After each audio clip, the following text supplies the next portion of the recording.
viendo esos conceptos básicos, vámonos a los conceptos generales de los sistemas fotovoltaicos.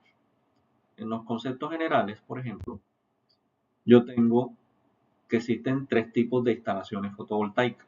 Una que es de topología autónoma, es decir, está totalmente aislada, totalmente no depende de nada, generamos y consumimos de esa misma energía.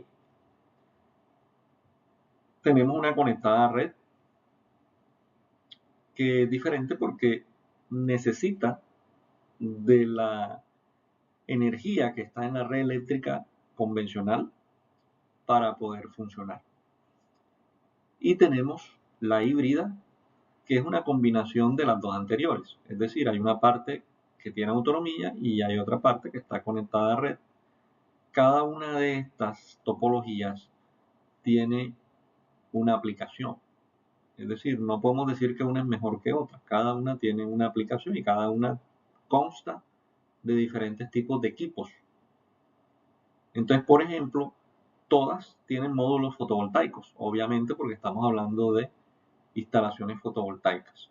Entonces, todas, aquí podemos ver en el listado, todas usan módulos fotovoltaicos, es decir, paneles solares. Todas utilizan un inversor, ¿sí? También un inversor de potencia porque necesitamos la energía que generamos en los paneles es corriente directa, necesitamos convertirla a corriente alterna, que es lo que normalmente usamos nosotros en nuestro hogar o a nivel comercial o a nivel residencial, todo funciona en corriente alterna. Entonces, la diferencia de estos inversores es que estos inversores pues corresponderán a cada topología implementada. Es decir, si estoy en un sistema autónomo, ese inversor de potencia será para ese tipo de topología. Es decir, no es el mismo inversor que yo utilizaría en conectada a red y tampoco es el mismo inversor que yo utilizaría en híbrido. Es decir, en todas tengo inversores, pero son de diferentes características. En algunos voy a necesitar un regulador de carga. Cuando hablamos de regulador de carga es porque existe una batería o un banco de baterías. En este caso, el sistema autónomo y el sistema híbrido requieren de baterías, donde almacenaremos energía y esa energía será la que consumamos cuando sea requerida por los electrodomésticos o equipos con los cuales yo voy a trabajar. Tenemos las baterías, obviamente también nada más para los sistemas autónomos o híbridos. Estas baterías pueden ser de diferentes tipos, ya más adelante miraremos eso. Pero las baterías pueden ser baterías de plomo ácido, que es la típica, la convencional. Y de ahí hay unas nuevas tecnologías sobre esa misma plomo ácido. O tenemos ya baterías incluso de litio, un poco más costosas, pero obviamente con una mayor durabilidad. Esto de la celda fotovoltaica no es reciente, esto surgió hace muchos años atrás. Aquí podemos ver en parte de la historia que por allá en los años 1839, casi 200 años atrás, estamos hablando de que un físico francés ya empezaba a hacer los primeros, digamos, experimentos. Y ya por allá en 1883 fue cuando se construyó por fin la primera celda solar. Obviamente estamos hablando de un dispositivo bastante primitivo, cuya eficiencia era solamente del 1%. ¿Sí? Entonces, de ahí, digamos, a medida que ha venido la tecnología avanzando, pues se ha subido esa eficiencia, se ha mejorado, se han pues buscado nuevos materiales, se han rediseñado un poco los paneles en función de buscar una mayor eficiencia. Este efecto fotovoltaico es muy simple realmente. Podemos ver aquí en la imagen que esto consta de dos placas y una junta o una unión que la separa eléctricamente. Esa juntura es la que evita o la que controla, digámoslo así, el flujo de electrones o el movimiento de electrones entre una placa y la otra. Es decir, todo dependerá de otro factor que son los iones con los cuales viene la luz que viene del sol. Entonces, básicamente, esto es lo que hace funcionar el panel, ¿no? Una diferencia de electrones o de carga eléctrica entre las dos placas. Entonces, el principio de esto se basa en algo que utilizamos a diario en nuestros equipos de cómputo, nuestros celulares, televisores, equipos de sonido, etcétera. Toda la electrónica se basa en el principio de lo que se conoce como diodo o semiconductor. Y básicamente el panel fotovoltaico tiene esa misma propiedad, tiene esa misma capacidad o esa misma característica. Es decir, la diferencia radica es en que el diodo permite que circule la corriente en un solo sentido, pero no genera energía. Y el panel sí genera energía en un solo sentido. ¿Sí? Entonces, básicamente esas son las diferencias, que uno está diseñado para generar energía y el otro está diseñado para controlar el paso de la energía. Entonces, estamos hablando de algo muy, muy delgado. Básicamente estamos hablando acá, si se fijan en esta imagen, de micrómetros. Por lo tanto, las capas con las cuales está hecha la placa o célula solar son muy delgadas, muy, muy delgadas. Se hace robusto debido a todos los materiales adicionales que hay que colocarle como protección, como mecanismo de protección, para que no se raye o no se dañe o no sea maltratada o no se ensucie y sea fácil de limpiar, colocándole un cristal en la parte superior. Listo, entonces eso es parte de lo que en total, miren, 300 micrómetros tiene la placa. La célula solar son 300 micrómetros, algo bastante delgado, pero que cumple su funcionalidad sin ningún inconveniente. Los parámetros fundamentales que nos interesan a nosotros acá en este estudio sería la corriente fotogenerada, conocida como IP, que es la corriente que se genera cuando incide la radiación solar sobre la celda. Tenemos la corriente de oscuridad, que se debe a la recombinación de los pares electrón-hueco y se produce en el interior del semiconductor, es decir, cuando no hay sol, se produce una corriente inversa en el panel. La corriente y tensión de máxima potencia, que es con la que normalmente hacemos los cálculos, es decir, es donde vamos a obtener la máxima potencia del panel. Y tenemos, para hacer pruebas, si el panel funciona, si no funciona, tenemos la tensión de circuito abierto y la corriente de cortocircuito.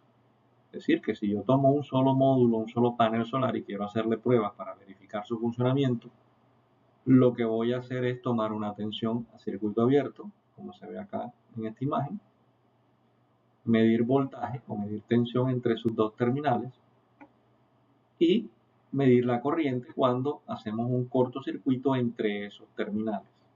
Entonces medimos esa corriente de cortocircuito y la comparamos. Obviamente esto hay que hacerlo con el panel mirando al sol. Tenemos también entonces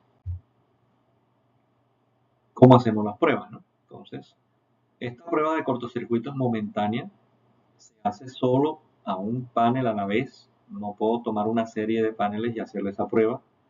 Ninguna de las dos no sería correcto porque si están en serie la tensión va a ser muy alta. Si están en paralelo la corriente va a ser muy alta.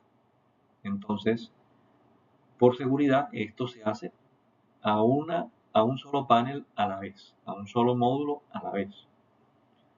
Eso es muy importante. Medimos tensión, medimos corriente Para ello tenemos también que considerar de que lo que estamos midiendo es corriente directa. Por lo tanto, si usamos una pinza voltiamperimétrica, esta debe ser para medir corriente directa, porque la mayoría son para medir corriente alterna. Entonces tenemos que buscar una que sea específica para corriente directa. Este factor de forma que se menciona acá nos habla de que el factor de forma de un panel debe estar entre 0,7 y 0,8. Se calcula con esta ecuación que vemos acá. Es decir, la tensión máxima de potencia multiplicado por la corriente máxima de potencia dividido entre la tensión en vacío y la corriente de cortocircuito. Esto nos va a dar un factor de forma. Usualmente, un panel de buena calidad debe estar alrededor de 0,8 y un panel de baja calidad debe estar alrededor de 0,7. Es decir, no pueden estar por fuera de estos valores porque entonces estaríamos hablando de que si está por debajo de 0,7, ese panel ya tiene problemas. Ese panel no es apto para ponerlo a funcionar debido a que ya tiene un desgaste. La potencia máxima del panel entonces sería el producto de la tensión máxima de potencia multiplicado por la corriente máxima de potencia. Esta potencia máxima no la da el fabricante, obviamente. Tenemos que considerar que esta potencia es dada en laboratorio. Es decir, una vez que el panel está montado en nuestro sistema, esa potencia es muy difícil que la dé, o sea, no la va a dar. Siempre va a estar un poco por debajo de eso. ¿Y eso debido a qué? Debido al ángulo de inclinación con respecto al sol, debido a la polución o suciedad del panel. Entonces nosotros montamos un panel de estos y pues obviamente queda limpio en el momento de la instalación, pero pasado unas horas, unos días, ya está lleno de polvo. Y eso obviamente pues nos quita potencia de generación. Ok, haciendo un análisis entonces, ¿cómo afecta la irradiancia al panel fotovoltaico? Entonces acá tenemos, por ejemplo, dos gráficas, ¿no? En la primera tenemos la corriente versus el voltaje y vemos la irradiancia. 200 vatios por metro cuadrado, 400 vatios por metro cuadrado, 600 vatios, 800 y 1000 vatios por metro cuadrado. Esto está a una temperatura de 25 grados. Esta gráfica nos la da un fabricante. Entonces, si podemos apreciar acá, la corriente está variando desde 4 amperios hasta 14 amperios más o menos en función de la irradiancia. La tensión se mantiene muy estable, varía muy poco, está en promedio de 50, pero es muy poco lo que varía. Entonces podríamos decir que la irradiancia afecta a la corriente. Un panel mínimo nos pide 1000 vatios por metro cuadrado, es decir, un panel, pues como se puede apreciar por acá en esta ficha técnica, dice que la irradiancia para la cual se sacaron estos datos del panel es para 1000 vatios por metro cuadrado. En Colombia hay zonas, por ejemplo la región Caribe y muchas otras zonas donde superamos 1000 vatios por metro cuadrado. Por lo tanto, digamos que no es problema de irradiancia, pero también tenemos que reconocer que hay nubes en el cielo. Esas nubes obviamente son un obstáculo para que la irradiancia llegue en un nivel apto. Pero digamos que tenemos una buena irradiancia que supera fácilmente los 1000 vatios por metro cuadrado en la mayoría de los casos. Ahora, ¿cómo afecta la temperatura al panel fotovoltaico? La temperatura, acá podemos ver entonces una gráfica. En la primera gráfica la temperatura era constante a 25 grados.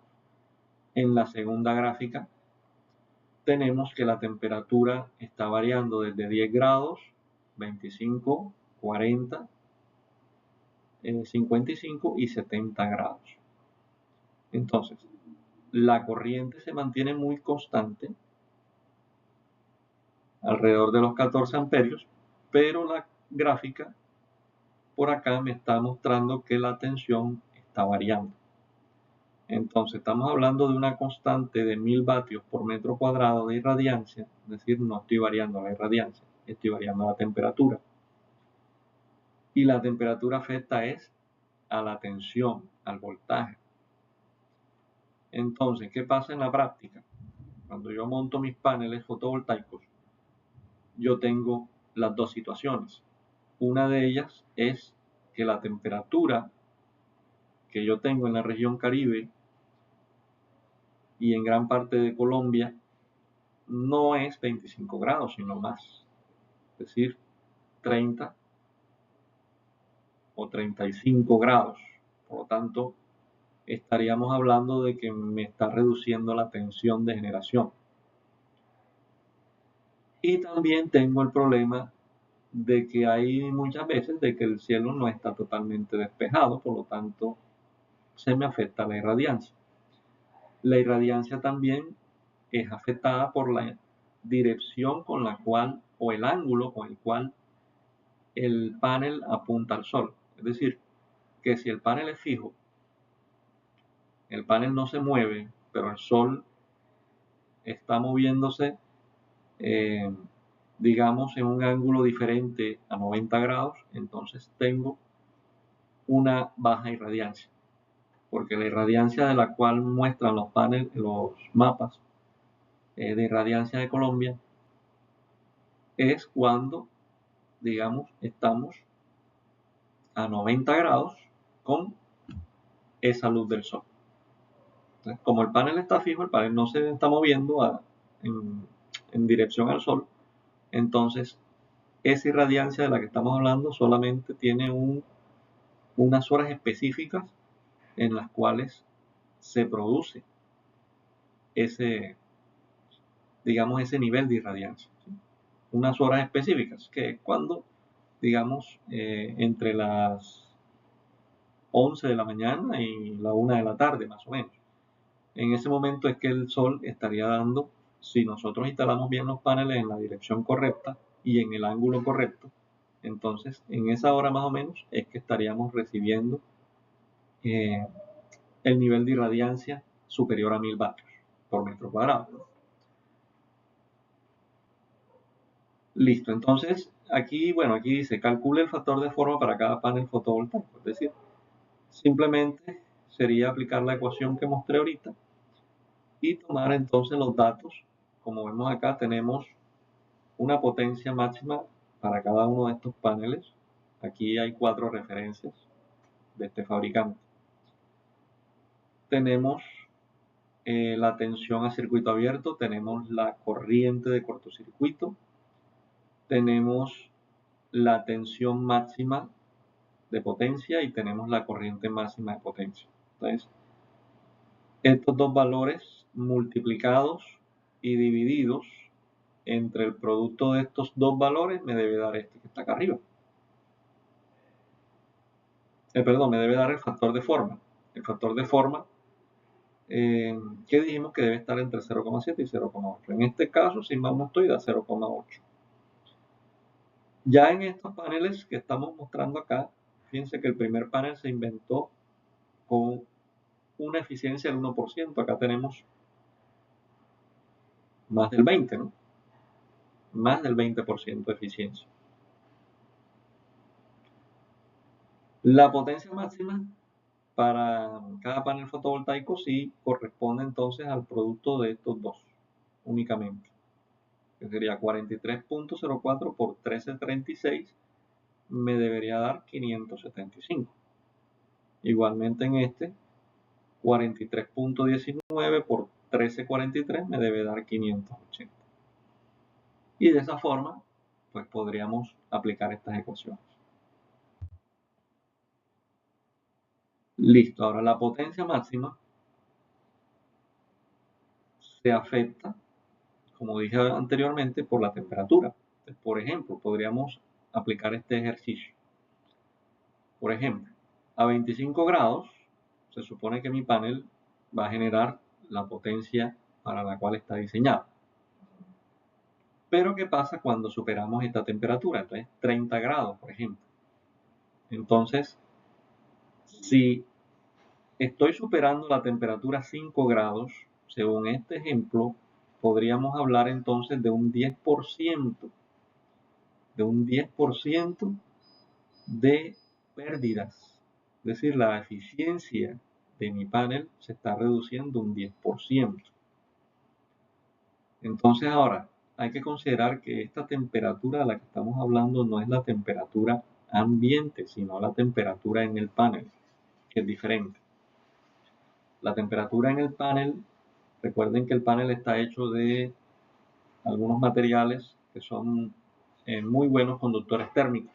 Entre ellos tenemos aluminio, entre ellos tenemos el cristal o el vidrio que está en la parte superior, que absorben bastante rápido la temperatura. Por lo tanto, si mi temperatura ambiente, la que me está diciendo allá, no sé, el termómetro, me está diciendo que hay una temperatura ambiente de 32 grados, entonces yo tengo que considerar que mi panel está más caliente que eso. ¿Sí? Mi panel va a estar un poco más caliente que eso, o sea que podría estar, en vez de 32, estaría como en 36 grados o 40 grados. ¿Sí? Siempre va a estar un poco más caliente el panel. Ahora, esa potencia obviamente se va a ver afectada y según esta tabla de características de la temperatura para este panel que estamos evaluando, me dice que el coeficiente de la temperatura es de 0,36%, o sea, menos 0,36%. ¿Listo? Yo acá hago el ejemplo con este menos 0,4%, ¿sí? Pero esto simplemente sería tomar la potencia de la cual estamos hablando que genera el panel y multiplicarla por el porcentaje de pérdidas que estamos hablando. Y con eso nos daría aproximadamente el valor de cuánto generaríamos con ese panel. Como dice acá, podría ser hasta un 10%. De hecho, en este ejemplo que estoy mostrando para este panel específico, si yo estoy hablando de que tengo entonces 50 grados en el panel, ojo, no es la temperatura ambiente, sino en el panel tengo 50 grados. El panel está, según el fabricante, con unas especificaciones para trabajar a 25 grados. Entonces, la diferencia de estos dos valores es 25. Y luego multiplicamos esto por la temperatura o el coeficiente de temperatura de la potencia máxima. Entonces, estamos multiplicando 25 por menos 0,36% y esto me da menos 9%.